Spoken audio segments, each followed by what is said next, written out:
What's Up, Doc Mike? Public Health on Call, by Johns Hopkins Bloomberg School of Public Health. Today's topic for December 24, 2020, The Plague, by Albert Camus. Relevant as ever during COVID-19. Thank you, Johns Hopkins Bloomberg School of Public Health. Welcome to Public Health on Call, a new podcast from the Johns Hopkins Bloomberg School of Public Health. Our focus is the novel coronavirus.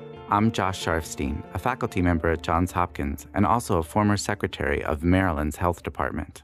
Our goal with this podcast is to bring evidence and experts to help you understand today's news about the novel coronavirus and what it means for tomorrow. If you have questions, you can email them to publichealthquestion@jhu.edu. That's publichealthquestion@jhu.edu for future podcast episodes. Today, I speak with Professor Mark Christian Thompson, Chair of the English Department at Johns Hopkins. Our topic is The Plague by Albert Camus, a book that is more than 50 years old and yet immediately relevant to our experience with COVID-19 and much more. In our discussion, I asked Professor Thompson about why this book hit so hard, even today. I also asked him about the role of literature to make sense of what's happening in these times. Let's listen. Professor Thompson, thank you so much for joining me. It's tremendous to have a chance to talk to somebody who really understands and has taught The Plague by Albert Camus. This is a story about an epidemic of bubonic plague in Iran, Algeria, in the 1940s. And it is so relevant to today that the sales are through the roof. I think it was like 1,000+% increase in sales online of the book. And reading it makes so many things about the coronavirus pandemic make sense to me. And so it's just great to talk to someone who knows this so well. And I just want to start by asking, is this unusual? Has this book been quiet for a long time, or do people find relevance in a lot of different things? First, thank you for having me on. The book has had a steady readership since its appearance in 1947, ebbing and flowing, so to speak, with any health outbreak. But I don't think it's ever seen such a spike in sales or sudden spike in sales as it has now in response to this unprecedented time that we are living through. It's always drawn strong interest, not just from the literary community, but from a general readership. But that has been primarily for its more universal themes and some of its direct interventions in politics, sociology, and some anthropological concerns that it had, as well as the philosophy of existentialism and absurdism. So I want to just jump into some things that just brought me right into the book. Like at the beginning, the rats start dying and people kind of dismiss that. And then people start getting sick and people don't think it could be the plague. And then increasingly, more and more people start dying, but still people don't realize the threat that they're under. It takes quite a while for people to realize that things have really changed. One of the quotes is the physician notes that when a war breaks out, people say it's too stupid, it can't last long. But though a war may be too stupid, that doesn't prevent its lasting. Stupidity has a knack of getting its way, as we should see if we were not always so wrapped up in ourselves. I think one of the code words that Camus is using here is stupidity, standing in for the irrational. So in the case you mentioned at the beginning of the book, rats have appeared and are dying in the streets. It's a familiar sign of plague. There are some early deaths, but it's really not until there's an exponential leap that the measures are put in place that we are seeing some of today. The reason for this is a refusal, or a type of denial, or refusal to believe what's going on, because of a sense of self-preservation and an inability to believe in what seems like an unfathomable enemy at the gates. And this has to do with the irrational quality of human nature, but it has nothing to do with the nature of the disease itself, which is utterly rational, utterly logical, and workmanlike in the way it performs its one task, which is to kill its host. We meet this in the book with a combination of rationality and emotion, that there are two sides to this. The first is, and for Camus, an absolute admiration for the heroism that is shown in the face of containing one's emotions in order to do one's duty. But on the other side, a complete loss of control and a succumbing to the irrational, which is, in a way, if the disease wants anything, precisely what it wants. Interesting. At one point early on, the narrator says the bare statement that 302 deaths had taken place in the third week of plague failed to strike their imagination, meaning the public's imagination. For one thing, all the 302 deaths might not have been due to plague. Sounds like could have been ripped from the headlines in the United States, where people are saying, well, maybe people aren't really dying of coronavirus. It's still that irrationality. People are not seeing what is plainly in front of us sometimes. Right, and a number of theories are floated in order to try and account for what seems like to the reader a patently obvious reason for what's going on. Any possible out will be taken in order to avoid facing this stark reality. Again, it's only when the numbers jump exponentially that it becomes undeniable, and no further excuse can be given for what is going on in the city. The fear that drives this type of blindness or denial is understandable for Camus, and not just in this novel, but in other works. He's also an accomplished philosopher. But ultimately, one has to do one's duty and one's part in the face of an undeniable horror, which is where we end up by the middle of the novel. Yeah. After this kind of realization, finally, that the plague is there, there's sort of like a haze that sets in. And part of what he writes about is how people kind of lose their sense of self in a way, that time is suspended. That at one point, he says it's very hard for them to figure out the probable duration of their exile.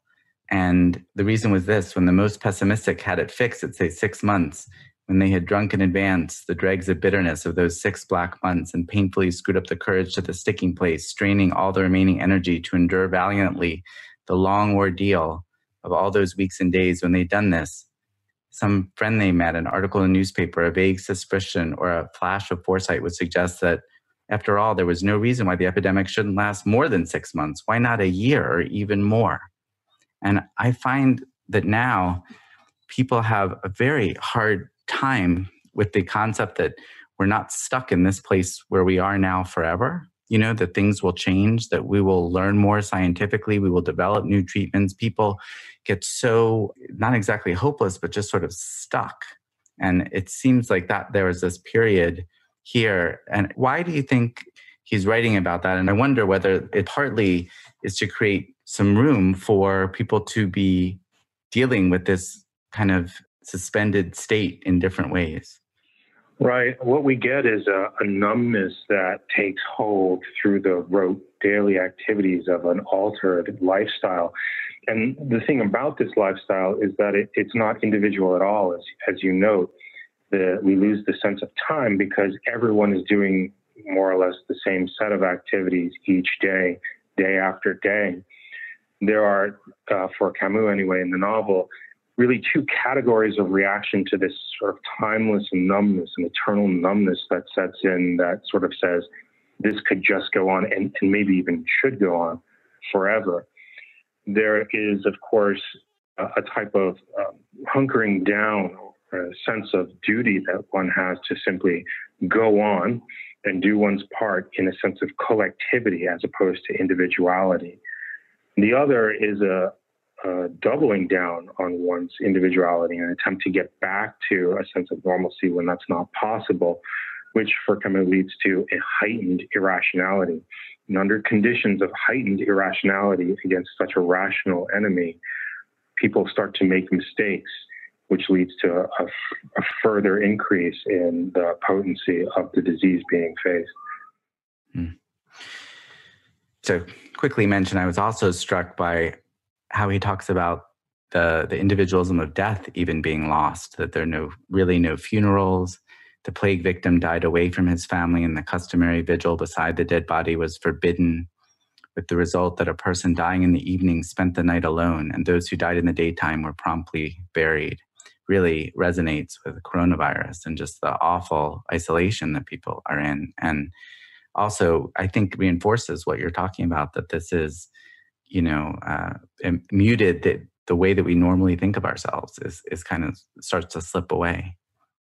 Exactly. The sense of mourning that we lose in such situations, and which is clearly lost in the novel in our own. It signifies and celebrates to a great extent the individuality of the lost soul. This is something that the plague situation, the emergency initiatives that have to be put in place cannot allow. This sense of individuality is precisely what is lost in the type of lockdown situation that Iran finds itself in, and that to some extent we find ourselves in at the moment. A funeral or any type of acknowledgement of the passing of a specific individual would break that spell that we are under necessarily in order to work together, in order to get through a common enemy or the attack of a common enemy. So in this space that's created, some things are revealed. And one of the clear points of the novel is that there's a lot of inequality in Iran, and it becomes more obvious as the plague continues. This is a quote where he writes that the authorities had another cause for anxiety in the difficulty of maintaining the food supply. Profiteers were taking a hand in purveying at enormous prices essential foodstuffs not available in the shops. The result was that poor families were in great straits, while the rich went short of practically nothing. Thus, whereas plague by its impartial administration should have promoted equality among our townsfolk, it now had the opposite effect, and thanks to the habitual conflict of cupidities, exacerbated the sense of injustice rankling in men's hearts. It's of course interesting that Camus writes there that equality should have been promoted because of course, equality breeds a sense of collectivity and community, and to some extent, a loss of individuality. If one says, well, I am neither more nor less than you are, then we are the same, we are equal. Instead, what you see are profiteers taking advantage and really pushing their own individuality and subjectivity. But really what they're doing is they're not necessarily creating new avenues for inequality and oppression. They're revealing what is already there and then exacerbating those conditions by taking advantage of this state of exception. So what we see Camus doing with these types of scenes where he points out specifically the forms of inequality that have taken hold of this city, he's suggesting that the plague situation shows us unadorned, utterly naked, the levels and the types of inequality that we all suffer from. But then he also tries to suggest why that is on a philosophical level, that one is unable under normal conditions to see someone else as they are, as a human being, as equal as themselves. And so it is easy to then dehumanize the other. In this way, there are multiple plagues going on in this city, not just the one that they're facing with the bubonic plague. Yeah, I want to talk about that some. I think certainly we see with coronavirus the revealing of inequalities that were already there but now can't be ignored, particularly in the profound impact that the virus is having on low-income minority communities around the country.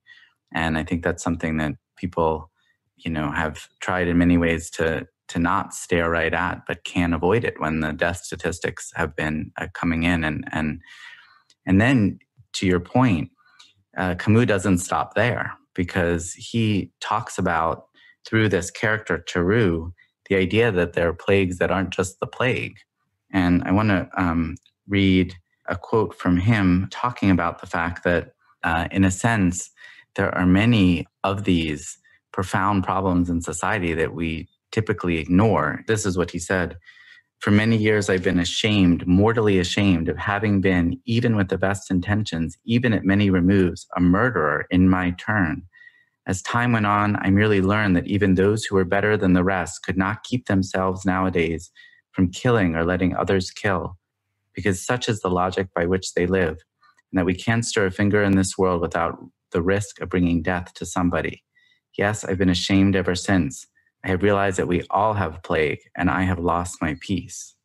And I think that as we've been confronted with the, additional reality of police violence and racism in that, emphasized by the homicide of George Floyd and the protests, that's another kind of plague. And I think, to me, that these words really resonated, that our society is built on many different plagues. Yes, the disease itself, as CAMUS sees it, strikes or is indiscriminate in its nature. However, in its unfolding, in its history, it is highly discriminate because it exploits these types of inequalities that are present already in society and that are exacerbated by the state of exception. Now, that said, the share that we all have in each and every death that occurs, be it from plague or from police violence or from some other related form of social inequality, this is something that has to be dealt with the way it is dealt with in the plague situation, and that is collectively.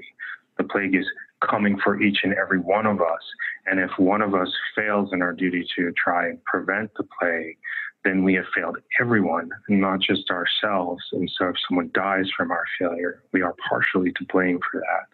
And I think what CAMUS wants is for us to see social inequality in the same way. In a democratic society where we do have the power of the vote, if we use that power, that then leads to further inequality, further misery, further death, then each and every one of us, because we took on that responsibility, is in fact guilty. This is part of what he talks about in a later novel from 1956 called The Fall, which is also well worth reading. I will definitely put that on my list. I was just so struck by this particular theme at this point in time, where the character also says, all I maintain is that on this earth there are pestilences and there are victims, and it's up to us, so far as possible, not to join forces with the pestilences. Yes, because when we join forces with the pestilences, we spread inequality, irrationality, and human misery for personal gain. But personal gain also includes, at least at some point, a type of fate that will come to everyone and not just those people we left behind as victims.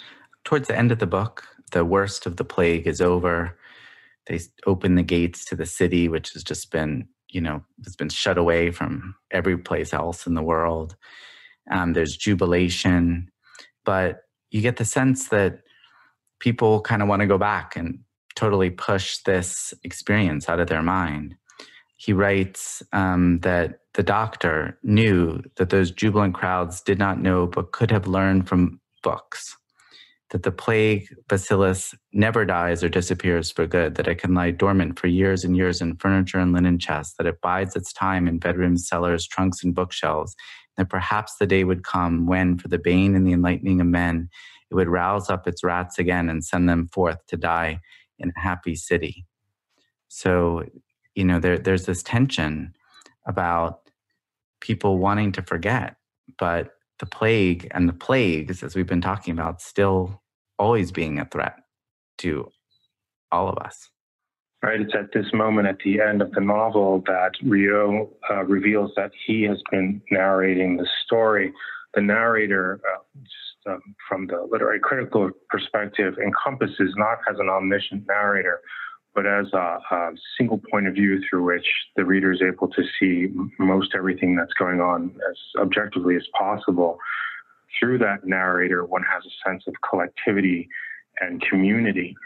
At the end, when everyone wants to get back to normal, the individuality of the narrator is revealed. He becomes a character, a single person, because this sense of collectivity is now gone as the plague recedes. However, he insists that one continue this sense of chronicle, or chronique is the word that's used in French in the novel, which is to say that in order to remember the lessons that have been learned in the plague situation, those of empathy, sacrifice, community, etc., that one write about them, communicate them. One does this in literature, in personal letters. This is what he means by in bedrooms and on shelves, but also in bookcases, the personal letters that were written, all of the literary outputs surrounding the plague, including, and most importantly, perhaps for Camus, the novel itself, so that we have a living record of what happened and can refer to it whenever we find ourselves in need once again, facing overwhelming inequality, and human misery. Yeah, it's so important that we think about and remember what's happening now in the right way so that we can learn the right lessons and come together rather than just lapse back to the way things were before. Exactly. One last question for you. I can't thank you enough for spending time with us. This is just such a powerful book so many years later. How do you think about the role of literature to help process this difficult time that we're in, or difficult times in general? Well, in the sense that we were just suggesting, not only does the novel provide us with a type of record of what has gone on in the past in order so that we can form sympathetic ties to the past and to others that we may not have access to in the isolation of the so-called plague situation, a quarantine situation. But what it also does is it attempts to shape that experience so that we are not in a vacuum, in a moral vacuum, as we face together and alone what is happening all around us and inside of us. It's that which is going on inside of us during the plague that we have to grapple with, perhaps most immediately for those of us who are not immediately ill. And the novel helps with that in sorting through these emotions, in helping us to come to grips with our duty, and for helping us to understand what our moral responsibility is to ourselves, our families, and our neighbors. Well, thank you so much. That is so well stated. And I think this novel really made me think that everyone who is thinking and working on these issues should be not just following the counts of the day, but really thinking in a much broader sense and using literature to help inform how we're able to do what we need to do. So thank you so much. Thank you. Thank you for listening to Public Health on Call, a new podcast from the Johns Hopkins Bloomberg School of Public Health. Please send questions to be covered in future podcasts to publichealthquestion@jhu.edu. This podcast is produced by Josh Sharfstein, Lindsay Smith-Rogers, and Lamare Morales. Audio production by Niall Owen McCusker and Spencer Greer, with support from Chip Hickey. Distribution by Nick Moran. Thank you for listening.